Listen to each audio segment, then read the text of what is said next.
I love living at the Haven. For the first time, I was happy. You can have fun without drugs and alcohol. I was 15 years old. My friends and I were all camping at the Kern River, and this girl who was at the campsite next door to us stole a bottle of Beefeater gin from her parents, and I took a swig of that gin, and I remember the feeling of the warmth going down, and all that whole cage of fear and anxiety and not being good enough collapsed. And I understood why people drank.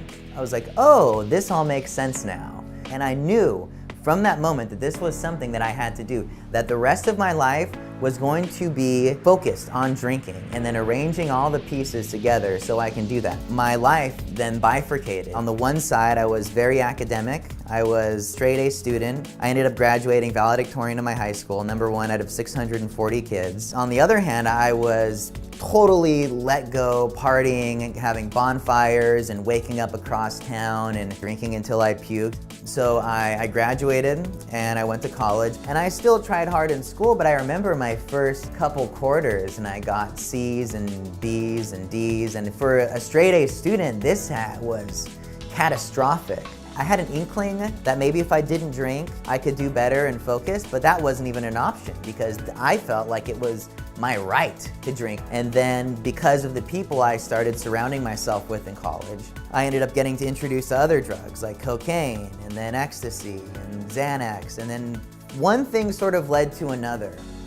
I didn't wake up one day as a pre-med student and decide that I wanted to be a heroin addict and smoke lots of crystal meth. So I ended up getting kicked out of my frat house, and at that point I was drinking Jack Daniels and smoking meth and smoking heroin all day, every day. When I had these brief moments of sobriety, or at least when I wake up and I feel so much guilt and so much overwhelming shame and self-loathing that I immediately had to get drink and use again as quickly as possible in order to escape that feeling. And at this point, I was only 22, and I had done 8 years of hard drinking and several years of hard drug using, and I had totally destroyed everything.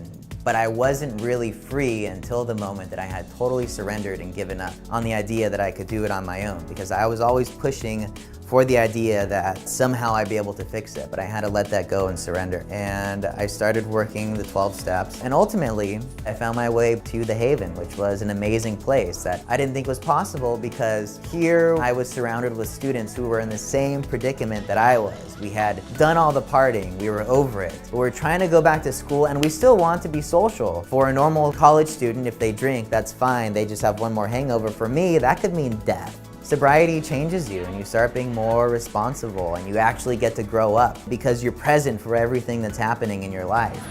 Students can now address drug and alcohol issues on college campuses 3 effective ways at the Haven: mentoring and monitoring program, outpatient centers, and recovery residences. Get back on a college track immediately at premier universities across the U.S. Call or text today